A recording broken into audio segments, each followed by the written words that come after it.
Namaste everyone, welcome to Udaya's classroom. In today's class, we are going to talk about the financial accounting. Many students have requested for account subject, so I have decided to start with the financial accounting. Come, let's get started with the class. Financial accounting. Today we are going to talk about the accounting procedures, rules of debit and credit. So basically for accountancy subject, this debit and the credit terms everybody would have heard, even common people would have heard about the debit and credit, right?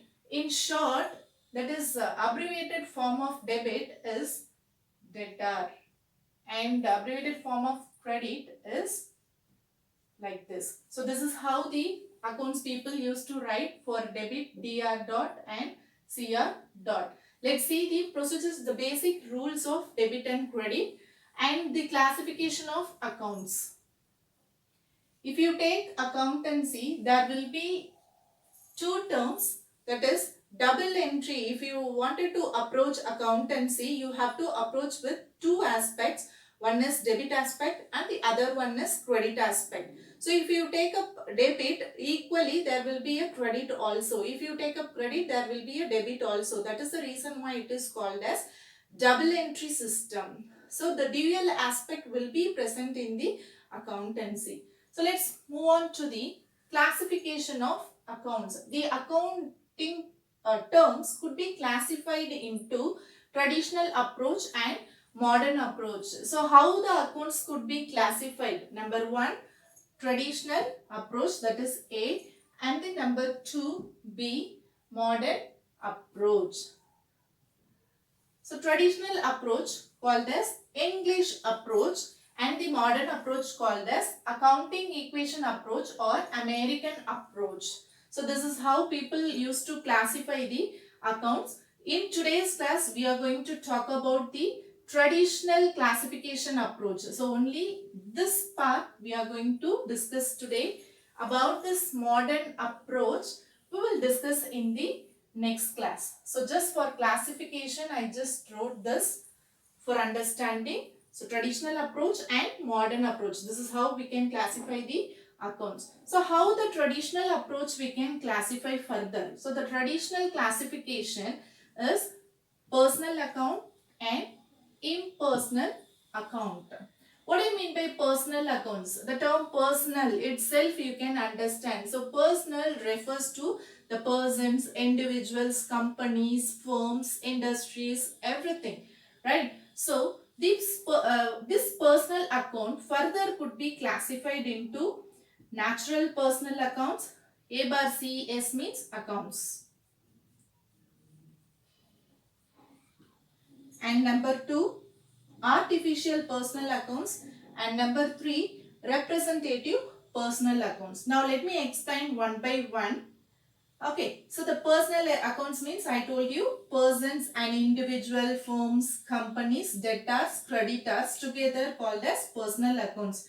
Debtor means if we have done sales for the customers for credit, they will be called as debtor. So if we have done credit sales, our customers will be termed as debtors. If we have purchased any goods for credit, our suppliers will be termed as creditors. So this is the short definition of, not explanation of debtors and creditors. Okay, so coming to the point here. So the personal accounts could be classified into three, I told you, right? So the first is natural personal accounts. So what do you mean by natural personal accounts? Natural personal accounts means nothing but God's creation all will be coming under natural personal accounts. Who are all God's creation? Human beings or God's creation. Of course, I'm God's creation and you people all created by God. So natural personal account means God's creation all will come under natural personal account. And the second personal account, artificial personal accounts.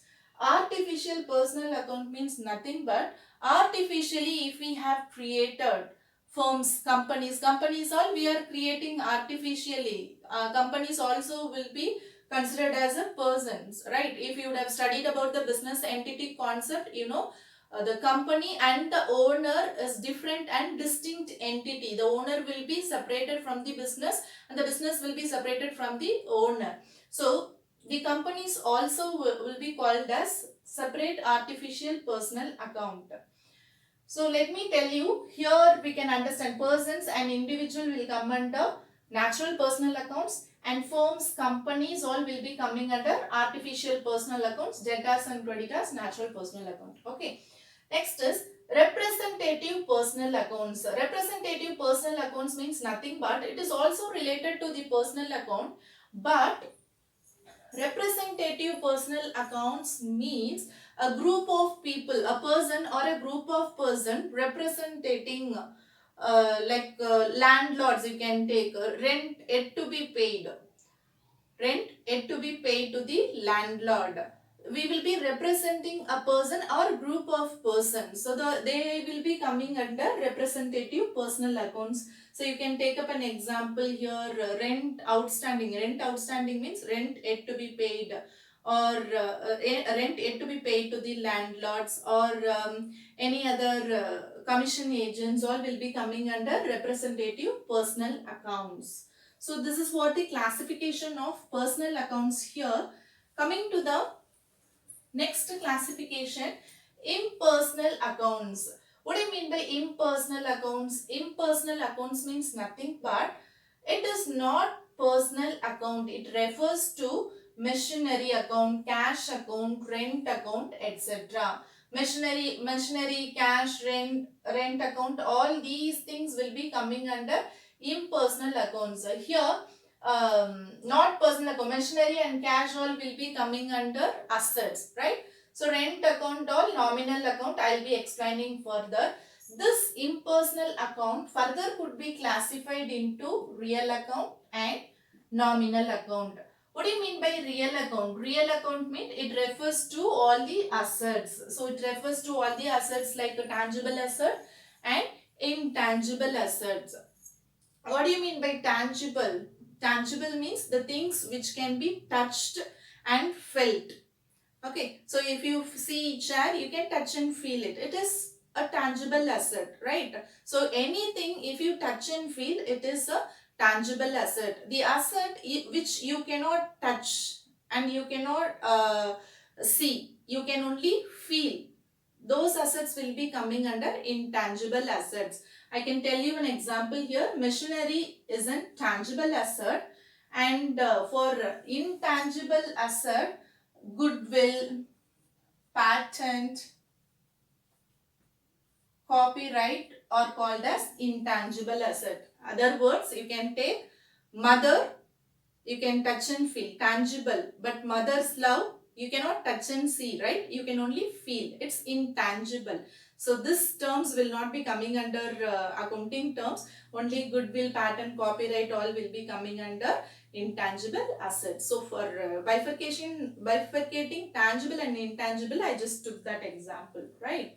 Okay, so what are all the elements will come under real account? All the assets will be coming under the real account, fixed asset, current asset, everything. But here one thing you have to concentrate, under the assets, debtors also will be coming. Debtors alone will not be considered, will be eliminated from this impersonal account, real account. Okay, so because debtor will be coming under personal account, so debtor will not be coming under real account. Okay, so but debtor is asset.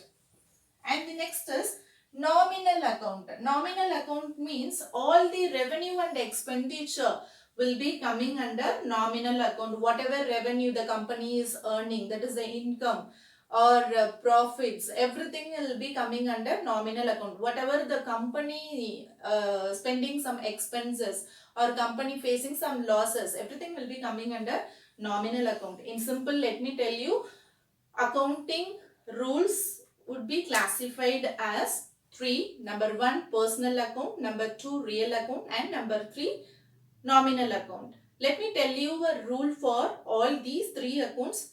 Personal account, debit the receiver and credit the giver. Real account, debit what comes in, credit what goes out. Nominal account, debit all expenses and losses, credit all incomes and gains. So these are all the rules, golden rules of accounting. So that is what coming under traditional classification approach. Hope you are clear with this classification of accounts. About the modern approach and its classification, we will discuss in the next class. I'll end up the class now. With the modern approach, I'll meet you in the next class. Till then, it's bye from Udaya.